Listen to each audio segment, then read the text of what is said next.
L'importance des sociétés coopératives n'est plus à démontrer dans l'économie agricole. Les quelques 3000 coopératives répertoriées en Côte d'Ivoire travaillent au quotidien pour le bonheur des producteurs et appuient aussi les politiques de l'État dans le secteur. Cependant, la question du financement reste au cœur de toutes les préoccupations. Comment s'en sortent ces coopératives? Restez avec nous pour tout savoir. Bienvenue à Planète Cacao, le magazine qu'il faut suivre pour tout savoir sur la filière.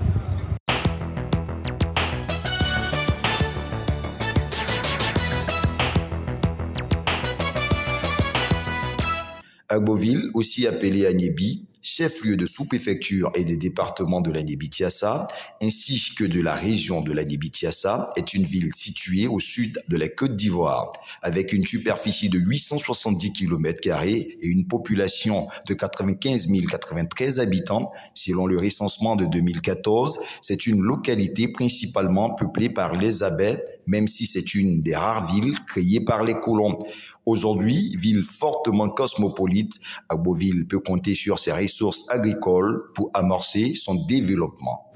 Vous l'aurez bien compris, nous sommes ici à Agboville, chef-lieu de la région de l'Agnébi-Tiassa, et nous rencontrons tout à l'heure Madame Alida Coulibaly, présidente de la société coopérative Rasso. Mais avant, nous partons maintenant pour le JT.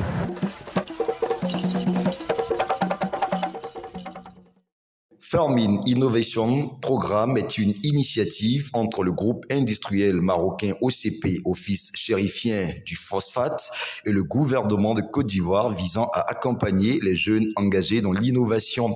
C'est dans ce cadre qu'une trentaine de jeunes porteurs de projets innovants ont bénéficié récemment de diverses communications d'experts à l'Institut national polytechnique Houphouët-Boigny de Yamoussoukro. Il s'est agi pour M. Edmond Conan, expert en durabilité de l'économie cacaoyère, de présenter l'écosystème de la filière cacao. Tirer le rendement n'est pas forcément la solution. Mais en même temps, le prix n'est pas nécessairement la solution également. Il faut poser la problématique sous un autre angle. Comment régler la problématique des revenus pour faire en sorte que le producteur du cacao ait toujours envie de rester dans la cacaoculture? Parce que quand on parle de durabilité, c'est ça. Alors, comment maintenir le producteur dans la cacaoculture tout en lui assurant une certaine prospérité? Dans sa présentation, il a abordé les différentes problématiques auxquelles la filière a été confrontée. Il a personnellement apporté des solutions en tant qu'acteur de la filière. À la problématique du travail des enfants, il a opposé la certification. À celle des revenus décents des producteurs, il oppose la diversification contrôlée dans une approche appelée Diversification Package. Notons que le Fermine Innovation Programme est une opportunité de partage, d'expertise et d'expérience avec des jeunes porteurs d'idées innovatrices en agritech pour les aider à transformer ces idées en start-up.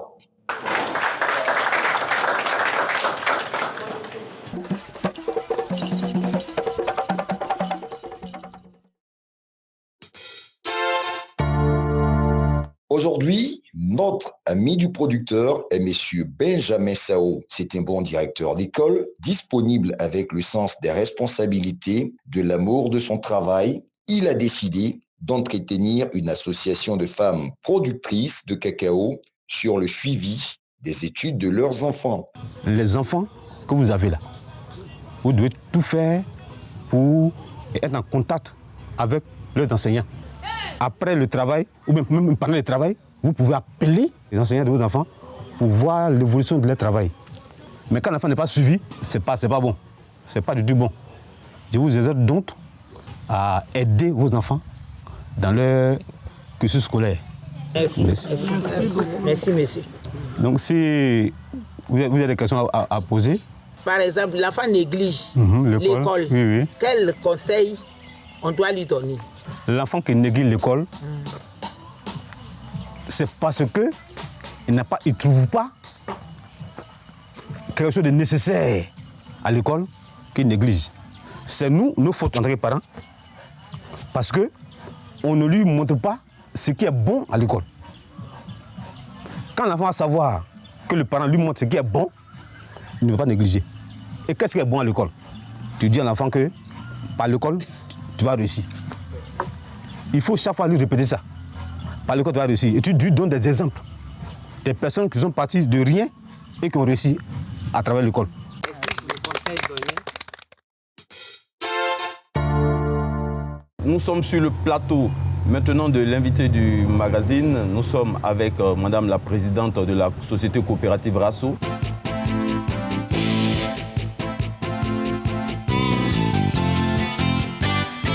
Merci de nous recevoir ici à Beauville, dans l'enceinte même de votre coopérative. Comment se porte la coopérative Rasso? La coopérative se porte bien. Nous avons 1022 adhérents. Nous faisons pour le moment du cacao certifié et du cacao ordinaire. Nous avons près de 700 producteurs dans le programme de certification. Progressivement, on espère pouvoir intégrer tous nos producteurs dans ce programme de certification. Alors, les coopératives ont habituellement le souci de l'accès au financement. Vous n'avez pas de problème de financement. Quel est votre secret? Avant de répondre à la question, nous allons partir prendre l'avis des populations sur le sujet. C'est l'heure du cacao trottoir. Pour le gouvernement, c'est de pouvoir donner des prêts à temps aux différentes coopératives et que ces derniers aussi puissent donner des prêts à leurs adhérents aux coopératives. Il va falloir aussi faire de l'épargne, épargner pendant la campagne pour pouvoir satisfaire les producteurs. Moi, quand on libéralise quelque chose aussi, vous donnez 100 millions, 200 millions aux coopératives. Donc les paysans n'arrivent pas à avoir le minimum. C'est vrai que les coopératives existent, mais comment on dit ça en bon français, combien sont crédibles? Retour sur le plateau et vous constatez, madame, que les avis sont partagés sur la question.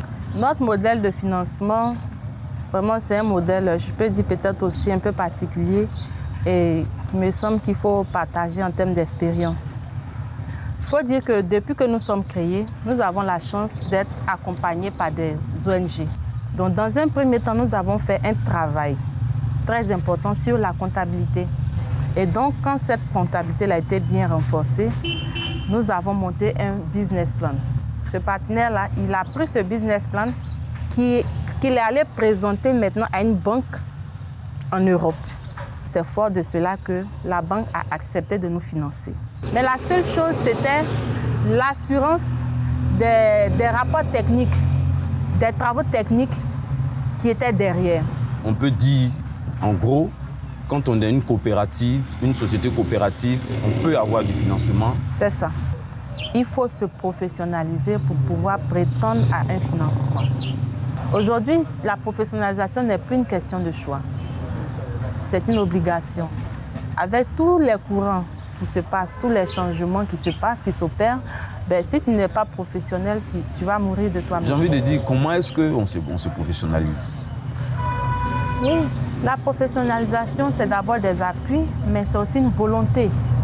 C'est une volonté des instances dirigeantes. Il faut d'abord le vouloir et puis maintenant accepter tout ce qui est apporté. À quoi affectez-vous les fonds? Ou par l'argent que vous recevez, qu'est-ce que vous en faites?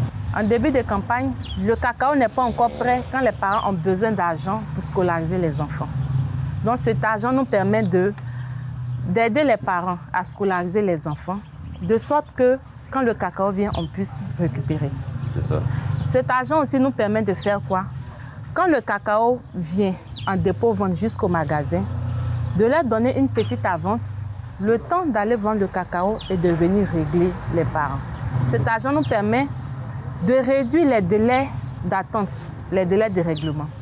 Parce que par le passé, avec ces histoires de dépôt-vente, le parent qui a déposé son cacao dans la section aujourd'hui pouvait attendre jusqu'à 2 semaines, voire 1 mois pour pouvoir avoir son règlement. Ce qui est vraiment pénible, qui est vraiment difficile pour nous. Donc, avec ce financement, ça vous rend plus efficace. Ça nous rend plus efficace, c'est ça. Quelles sont les activités sociales que vous menez sur le terrain? Nous faisons des formations aux membres. Nous les accompagnons dans des projets, dans des activités. On peut avoir des exemples? Nous avons fait une AGR, activité génératrice de revenus, pour les femmes de l'une de nos sections, Bangui 2. Nous avons mis en place aussi ce qu'on appelle les AVEC, qui sont des systèmes d'épargne.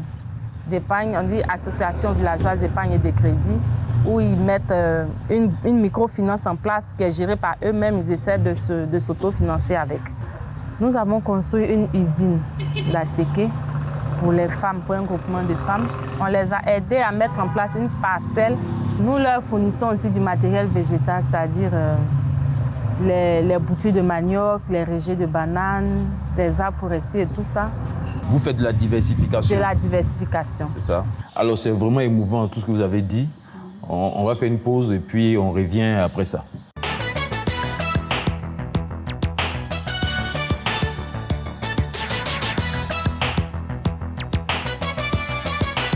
J'ai perdu mes parents très tôt. Donc ceci étant, j'ai opté pour la vie active. J'avais des amis qui étaient dans l'apprentissage. Donc j'ai été apprenti de véhicule pendant un certain moment. Après 2 ans, j'ai pu obtenir un permis de conduire, transport en commun, où j'ai été chauffeur dans une entreprise de cacao. La route a été longue et les difficultés nombreuses, mais il fallait compter sur la résilience et le courage de Bakary Traoré, président du conseil d'administration de la société coopérative agricole Man-Edi Anouanzé. Vu que le patron avait une confiance en moi, j'ai été lui-même son propre chauffeur. Et au fur et à mesure que les années passaient, j'étais maintenant appelé faire les retraits de chèques auprès des exportateurs et dans les banques, jusqu'à ce que le patron décide de trouver un autre magasin dans une autre localité pour m'installer. J'ai pu regrouper un nombre de producteurs avec qui je travaillais pour qu'on puisse aller en coopérative. À sa création, on était à 899 membres. En la première année de la commercialisation de nos produits, nous étions à 2000 tonnes. Aujourd'hui, nous avions un contrat de près de 15 000 tonnes à vendre. Sokameya se met donc à la disposition de ses producteurs dont elle vise le bien-être. Une vision claire et un travail acharné lui permettent de décrocher les premières certifications 2 ans après sa création et plus tard développer un réseau de partenaires. La société Sokameya, qui signifie Société coopérative agricole Man-Edi Anouanzé, a pour objectif d'améliorer les conditions de vie des producteurs. Nous arrivons à écouler leurs produits. Près de 1000 femmes que nous accompagnons dans des projets pour qu'elles puissent atteindre leur autonomie. Elle devient quelques années plus tard la meilleure coopérative de la région du Tongui et du Bafing et l'une des meilleures coopératives au plan national avec de nombreuses distinctions dont un prix d'excellence du Conseil du café cacao. À son active, plusieurs forages de nombreuses écoles et centres de santé ont été réalisés au profit des communautés villageoises. On comprend donc aisément que la coopérative soit passée aujourd'hui à plus de 3000 membres. La société coopérative Sokameya vient encore de franchir un autre palier dans son développement, celui de la transformation. Désormais propriétaire d'une marque de chocolat et de café qui ont d'ailleurs fait l'attraction au dernier salon de l'agriculture Sarah. Les efforts de Sokameya méritent d'être salués au titre de parcours inspirant.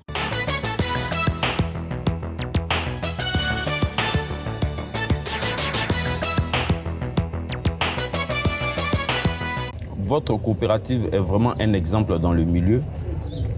Regardez cette caméra et lancez un appel à toutes ces sociétés coopératives qui sont à la recherche de financement.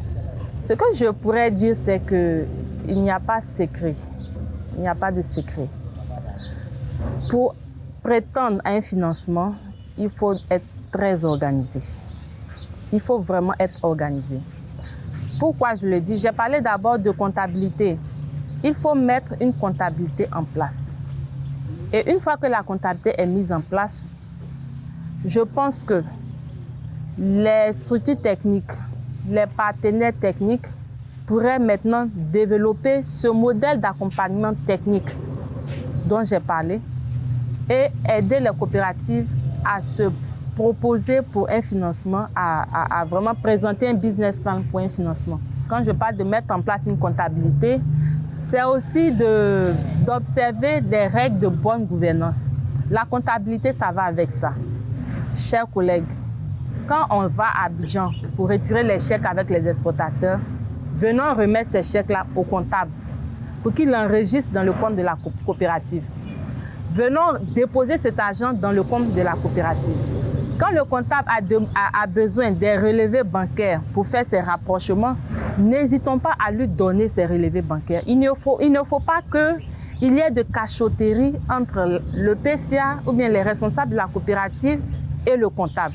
Il faut qu'il y ait une transparence, vraiment une transparence dans la gestion des fonds de la coopérative.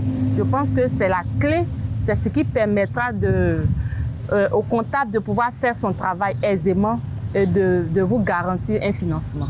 Merci encore. Merci. En tout cas, merci à vous aussi. La question du financement pour les coopératives appelle des fortunes et des réactions diverses.